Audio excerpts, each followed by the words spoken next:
Class 6 Malayalam Kerala പാഠാവലി unit 1 അമൃതം നുകരാം. ഇതിലെ chapter 2 ആയ ചട്ടിപ്പത്തിരിയുടെ വിശേഷങ്ങളാണ് ഇന്ന് നമ്മൾ ഡിസ്കസ് ചെയ്യുന്നത്.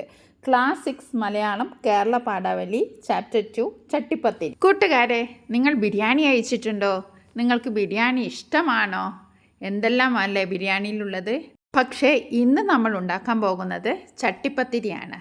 മൈദ, നെയ്യ്, കിസ്മിസ്, ബദാം ഇങ്ങനെ രുചി നിറഞ്ഞ ഒരു മലബാർ വിഭവമാണ് ചട്ടിപ്പത്തിരി. അപ്പോൾ ആ ചട്ടിപ്പത്തിരി ഉണ്ടാക്കുന്ന കഥയാണ് ഇന്ന് നമ്മൾ പഠിക്കാൻ പോകുന്നത്. ചട്ടിപ്പത്തിരി എന്ന് പറയുന്നത് ഒരു വിഭവം മാത്രമല്ല, ഒരു വലിയ വീട്ടിൽ എല്ലാവരും ചേർന്ന് ഒരു പ്രത്യേക വിഭവം തയ്യാറാക്കുകയാണ്. ഒരാൾ മാവ് കുഴയ്ക്കുന്നുണ്ട്, മറ്റൊരാൾ കോഴിമുട്ട അടിക്കുന്നുണ്ട്, വേറൊരാൾ പത്തിരിത്തോൽ പരത്തുന്നു. അടുക്കള മുഴുവൻ തിക്കും തിരക്കും, ചിരിയും തമാശകളും രുചികരമായ മണങ്ങളൊക്കെ നിറഞ്ഞിരിക്കുകയാണ്. ഇതെല്ലാം കേൾക്കുമ്പോൾ നമുക്ക് നമ്മുടെ വീട്ടിൽ എന്തെങ്കിലും അതിഥി വന്നാൽ അല്ലെങ്കിൽ ഏതെങ്കിലും ആഘോഷ ദിവസമൊക്കെ ഓർമ്മ വരുന്നുണ്ടല്ലേ. അങ്ങനെ 6ാം ക്ലാസ്സിലെ മലയാളം പാഠഭാഗമായ ചട്ടിപ്പത്തിരി നമ്മുടെ അങ്ങനെ ഒരു അടുക്കളയിലേക്കാണ് കൊണ്ടുപോകുന്നത്. എന്താണ് ഈ ചട്ടിപ്പത്തിരി? ഇതൊരു മലബാർ വിഭവമാണ്. കേരളത്തിലെ മുസ്ലിം കുടുംബങ്ങളിൽ വിശേഷാവസരങ്ങളിൽ ഉണ്ടാക്കുന്ന ചട്ടിപ്പത്തിരി തയ്യാറാക്കുന്നതിൻ്റെ വിശദമായ വിവരണമാണ് ഈ പാഠഭാഗത്തിൽ അവതരിപ്പിച്ചിരിക്കുന്നത്. ബിച്ചൈസ് താത്തയുടെ നേതൃത്വത്തിൽ വീട്ടിലെ സ്ത്രീകൾ ചേർന്ന് ചട്ടിപ്പത്തിരിക്ക് ആവശ്യമായ സാധനങ്ങൾ ഒരുക്കുന്നു. ഗോതമ്പ് പൊടി, മുട്ട, കിസ്മിസ്, ബദാം, കസ്കസ്, നെയ്യ് തുടങ്ങിയവ ഉപയോഗിച്ചാണ് ചട്ടിപ്പത്തിരി തയ്യാറാക്കുന്നത്.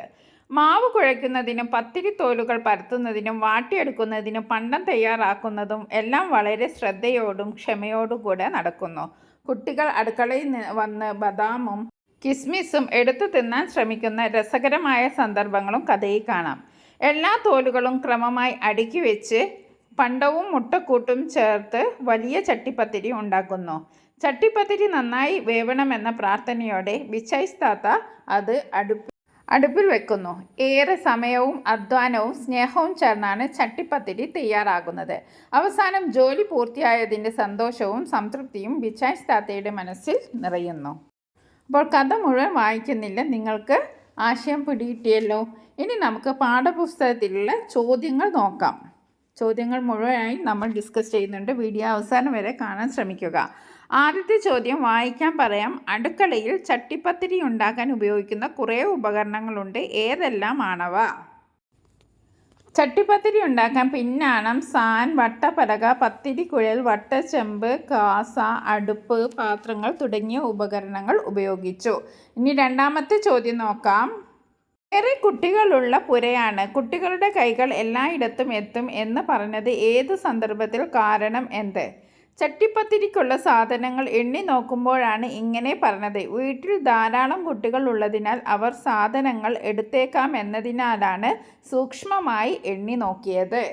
മൂന്നാമത്തെ ചോദ്യം നോക്കാം. ഞാൻ മരിച്ച പോലെ മറന്നുപോയി എന്ന വാക്യത്തിൻ്റെ അർത്ഥമെന്ത്? പാലും പഞ്ചസാരയും കലക്കി വെക്കേണ്ട കാര്യം പൂർണ്ണമായും മറന്നുപോയി എന്ന അർത്ഥത്തിലാണ് കൽമേയി ഇങ്ങനെ പറഞ്ഞത്. ഇനി നാലാമത്തെ ചോദ്യം നോക്കാം. എന്താ ജനിച്ചിട്ട് ചട്ടിപ്പത്തിരി കാണാത്തതല്ല? അല്ല പിന്നെ, ആരാണ് ഇങ്ങനെ പറഞ്ഞത്? എപ്പോൾ? ബിച്ചൈസ് താത്തയാണ് ഇങ്ങനെ പറഞ്ഞത്. അബു ചട്ടിപ്പത്തിരി തങ്ങൾക്ക് കിട്ടുമോ എന്ന് ചോദിച്ചപ്പോഴാണ് അവർ ഇങ്ങനെ പറഞ്ഞത്. ഇനി അഞ്ചാമത്തെ ചോദ്യം നോക്കാം. ബിച്ചൈസ് താത്ത അത് കേട്ടില്ല. അതെന്നല്ല, ലോകത്തിലെ മറ്റൊരച്ചയും കേട്ടില്ല. എന്താവും കാരണം? ചട്ടിപ്പത്തിരി നന്നായി ഉണ്ടാകുമോ എന്ന ആശങ്കയിലും അതിൻ്റെ നിർമ്മാണത്തിലും പൂർണ്ണ ശ്രദ്ധ കേന്ദ്രീകരിച്ചതിനാലാണ് അവർ മറ്റൊന്നും കേൾക്കാതിരുന്നത്.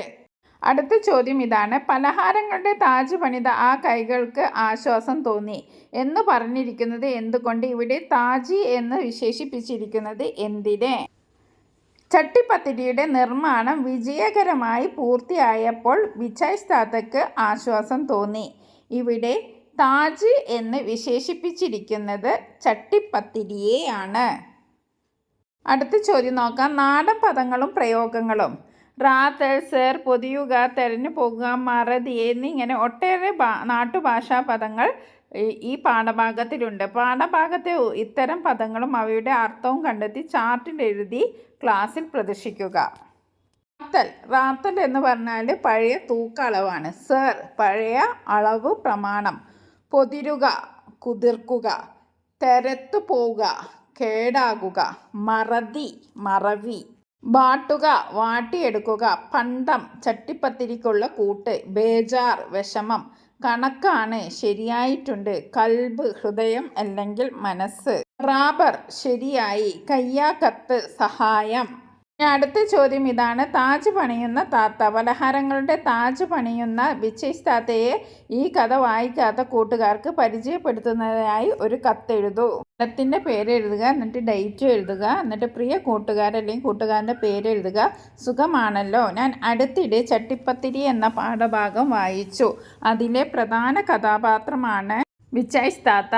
ചട്ടിപ്പത്തിരി ഉണ്ടാക്കുന്നതിൽ അതീവ പ്രാവീണ്യമുള്ള സ്ത്രീയാണ് അവർ. വളരെ ശ്രദ്ധയോടും ക്ഷമയോടും സ്നേഹത്തോടെയും അവർ ചട്ടിപ്പത്തിരി തയ്യാറാക്കുന്നു.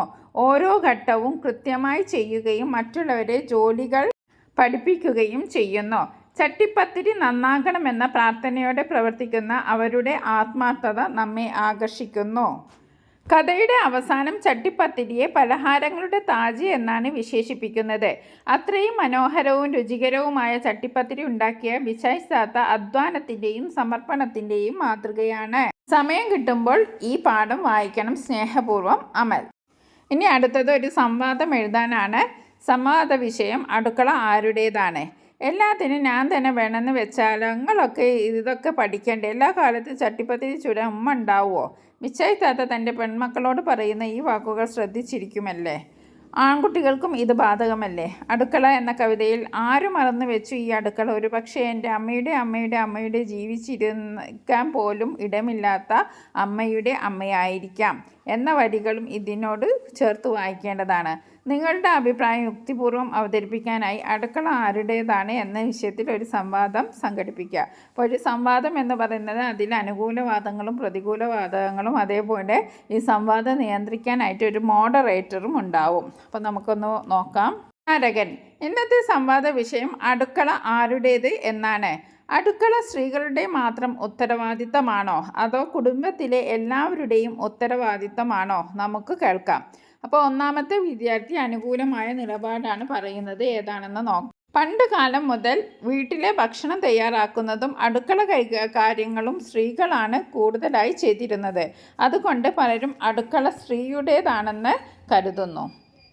രണ്ടാം വിദ്യാർത്ഥി. ഞാൻ അതിനോട് യോജിക്കുന്നില്ല. ഭക്ഷണം കഴിക്കുന്നത് കുടുംബത്തിലെ എല്ലാവരുമാണ്. അതിനാൽ അടുക്കളയും എല്ലാവരുടേതുമാണ്. സ്ത്രീകൾ മാത്രമല്ല, പുരുഷന്മാരും കുട്ടികളും അടുക്കള ജോലിയിൽ പങ്കാളികളാവണം. അപ്പോൾ ഒന്നാം വിദ്യാർത്ഥി പറയാണ്, ചട്ടിപ്പത്തിരി പാഠത്തിൽ ബിച്ചൈസ് താത്ത പെൺമക്കളെ ചട്ടിപ്പത്തിരി ഉണ്ടാക്കാൻ പഠിപ്പിക്കുന്നതായി കാണാം. അത് അന്നത്തെ സാമൂഹ രീതിയായിരുന്നു.